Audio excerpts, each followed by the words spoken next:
Hi everyone, it's Natalie, and I'm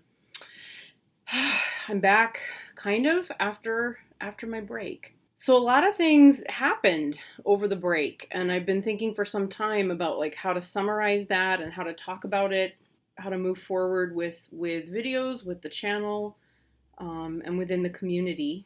And I still don't have any answers. I still have no idea.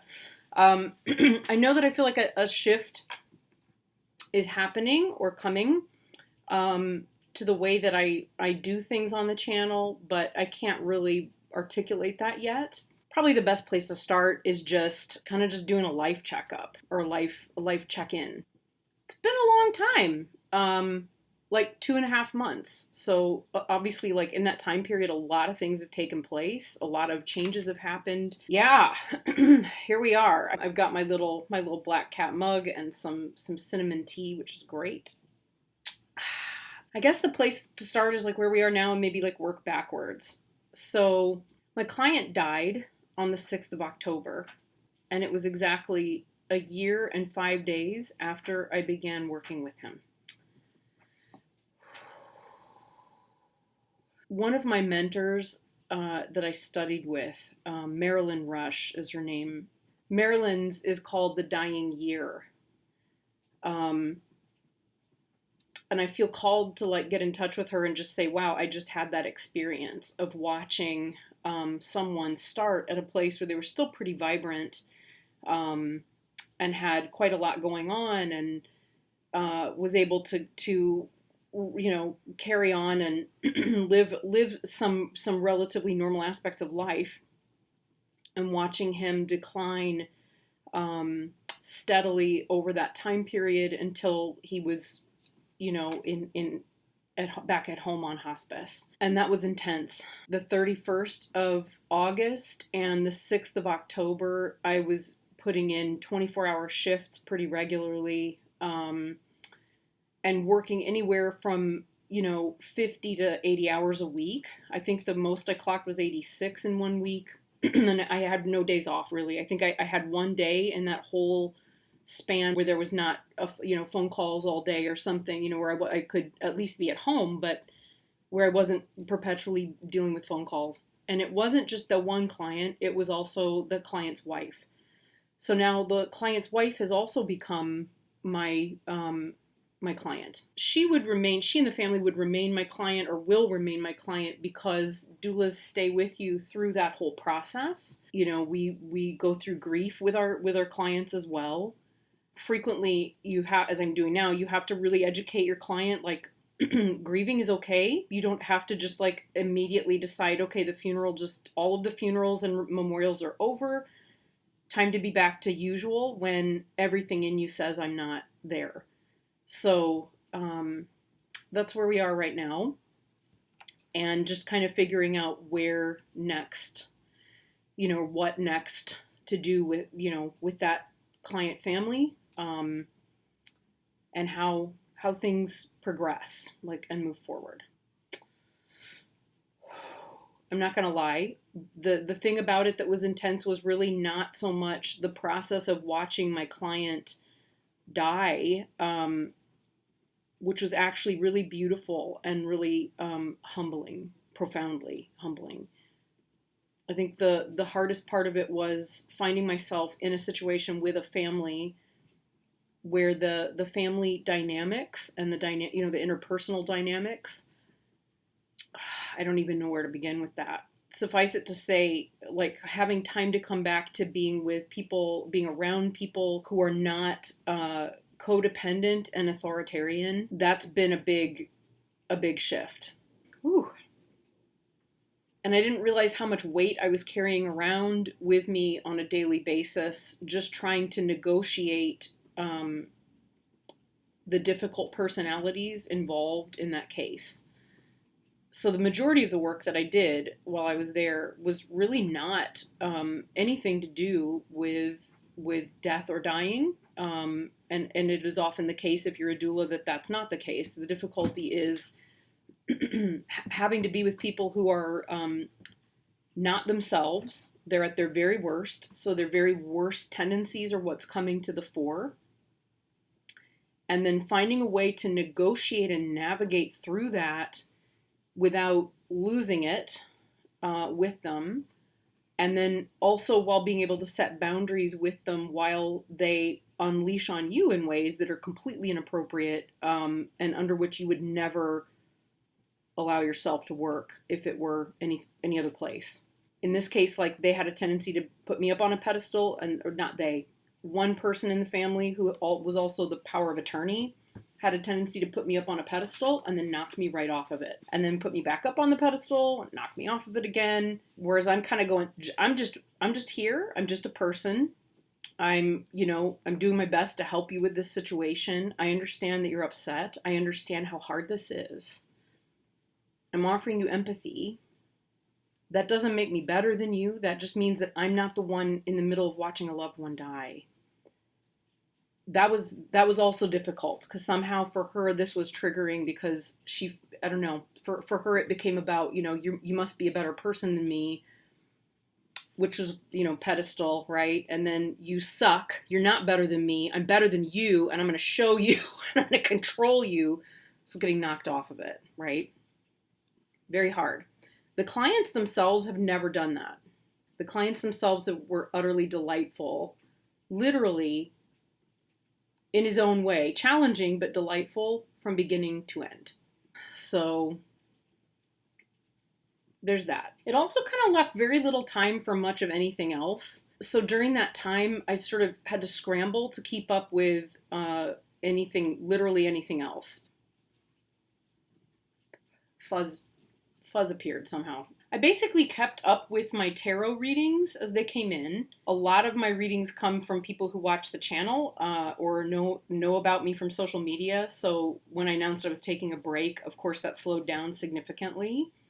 I'm now back and able to work in a much more normal capacity. So that's a good thing. And I felt like I was still able to stay pretty competent with the readings that I did. And I was able to keep up with my kid work, because I had a lot of that. At one point in September, I had 2 courses going concurrently while I was working 24-hour shifts with my client family. That was really hard. That was also the time period, I think, right in the time period where we did the social justice panel, diversity panel, which was held through Queen Auset and her channel, and organized by Tom Benjamin and Renee from Meadowlark Mystic and Cassia from Tarot Map. I will include a link below if you want to go back and watch it. It really is worth watching and listening to. And fortunately, at first I thought I wasn't going to be able to participate as I intended, because one of my clients ended up in the hospital. The wife was in the hospital, and it was a pretty bad emergency. We thought she was having a stroke. It turned out to be an allergy to a medication she was taking, and it was terrifying. But I was in the hospital with her all weekend that weekend, and then had literally just brought her home and was going to be taking like a 4-hour break. So my whole 4-hour break was that video and that panel and the time afterwards. So I was able to at least drive, get home, stay involved, long enough to conclude it afterwards, and then I had to go back. So that was my break time for that 24-hour break. But it was also such a lovely thing to do, just to have that connection with reality, with reality, with community, with something other than the world occupied, very limited, very very insular world occupied by that client family.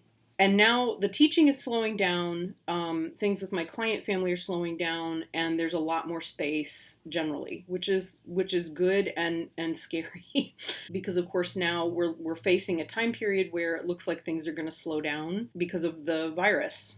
So who knows what's going to happen next? That said, life is nothing if not completely unpredictable. And I'm so aware of how wonky my glasses have become. Oh, no, that's worse. Is that better?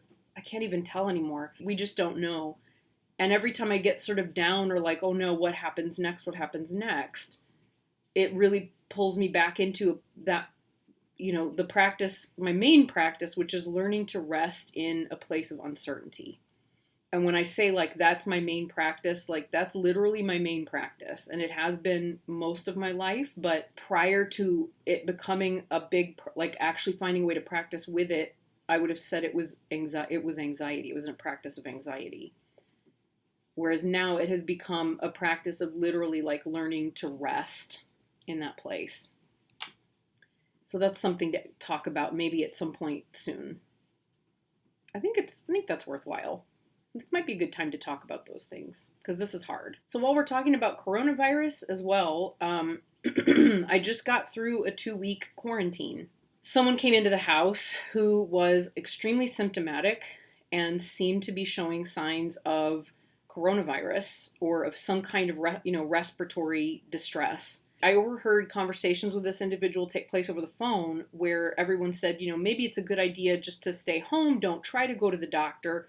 Don't get a coronavirus test because it might come back. You'll have to quarantine in the meantime, and that's just completely ridiculous and inconvenient. They're being so disrespectful, and I mean, it was incredible. And these are retired people. These are retired people of a certain age who feel like this and feel like there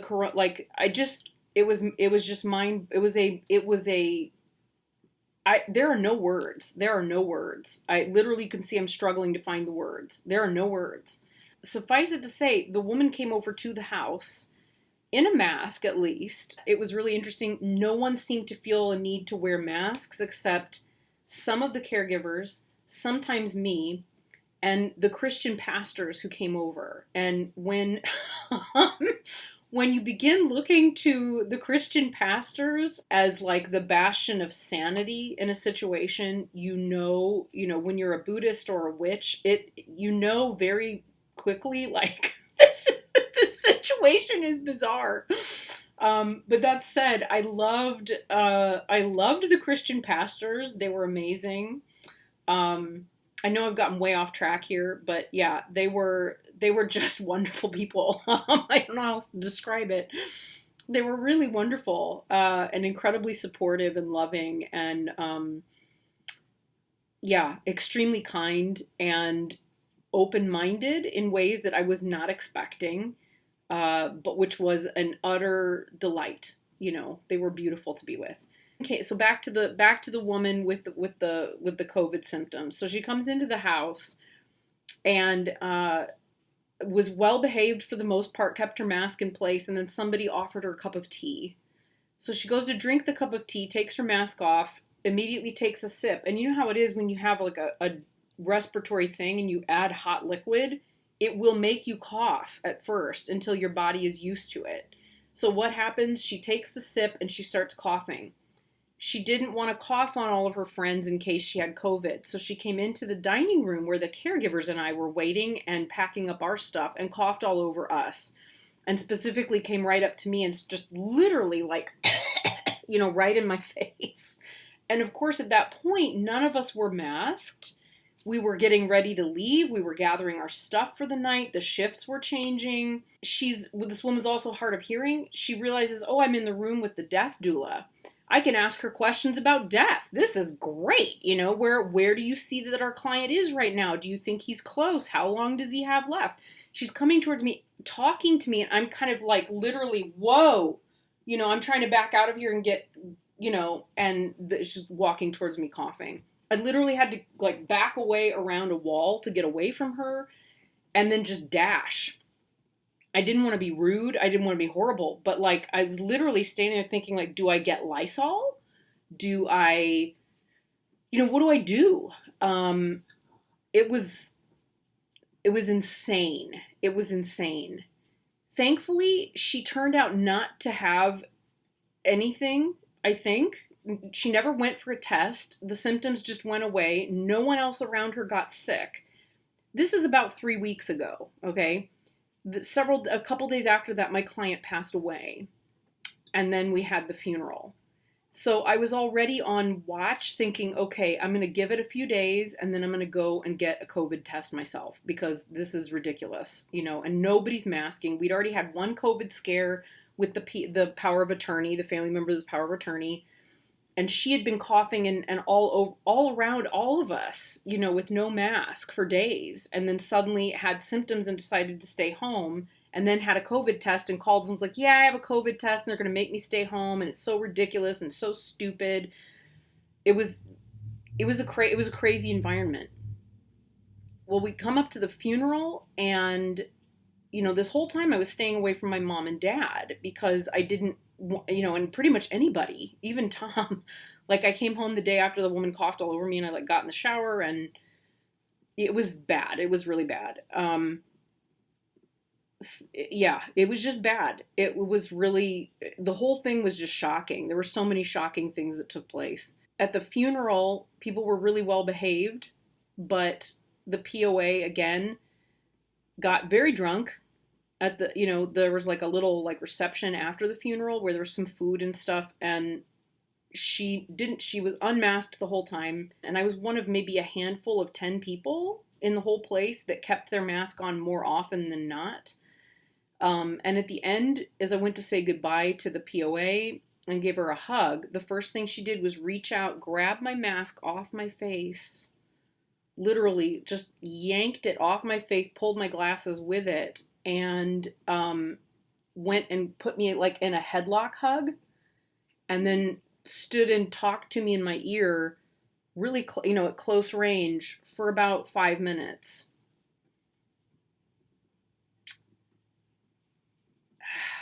I know. I got home and my partner pointed out, had that been in any other circumstance and had she been a man, that would have been assault. You're a professional, you're at work, this is a pandemic, and you were at a super spreader event. So yeah, figuring out, how do I move forward? Do I move forward? And if I do, how do I move forward with this family, with these people, given those circumstances? I don't know. So I have also been taking a lot of time to just kind of pause, pull things together in my own life, pull together my own ability to heal and recover and, process what happened before trying to move forward. I will say, obviously I'm fine, emotionally for the most part and psychologically, but I don't know. Those kinds of things happen and it's distressing. I would probably be a lot more pissed off for somebody else than I am when it happens to me. There was malice. Of course, there was malice. I could see that there was malice on her part and irritation. She finds me irritating. I trigger her somehow. Of course, I'm the one that's the snowflake, though. You know that, right? And that's fine. I'll stay frosty if that's what it means, But I refuse. I don't know. She also thinks she's the least racist person in the room, and she'll tell you all about how she's the least racist person in the room. It's fascinating. It's really fascinating.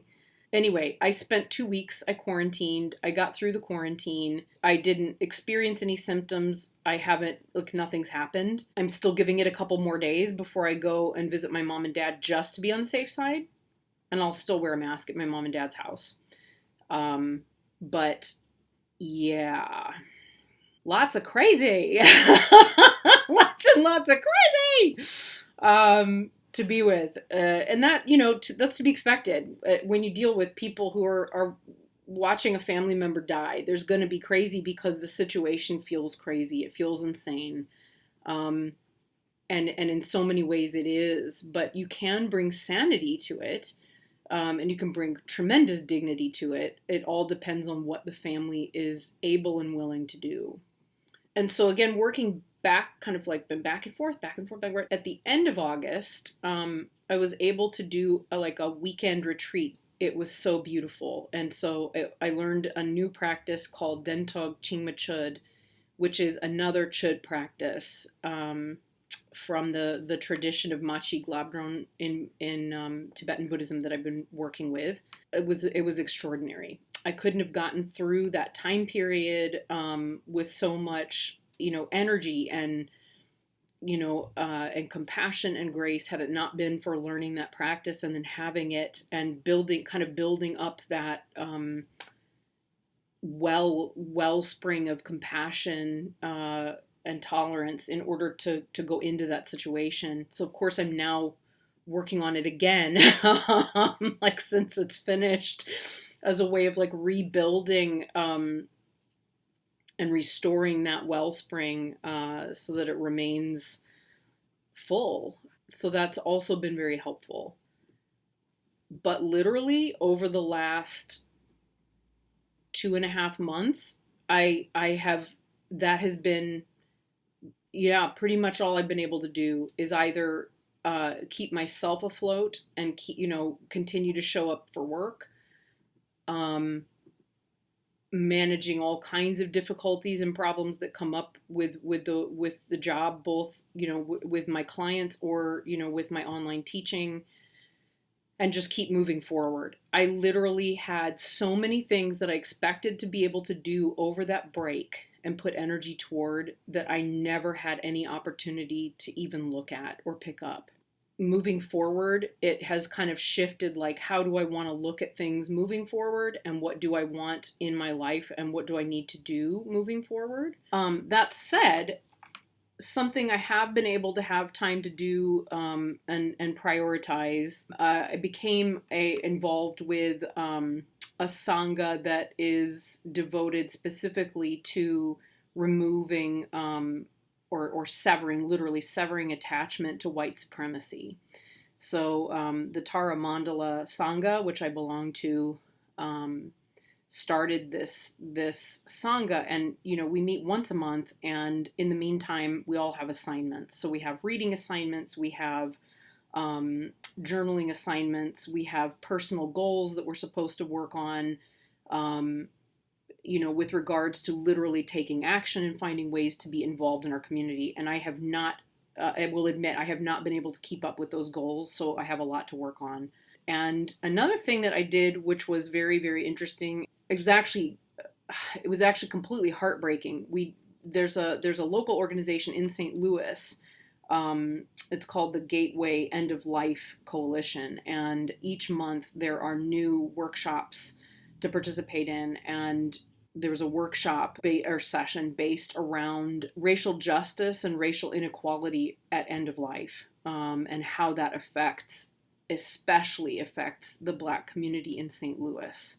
It would seem in this area that a lot of, based on what the presenters who were Black and from our local community were saying, they're, talking about end of life is not something that's always done within the Black community. Like, if you talk about it, it will bring it, talking about something, in other words, can make it manifest, right? Which is something I think this community can understand and relate to generally anyway.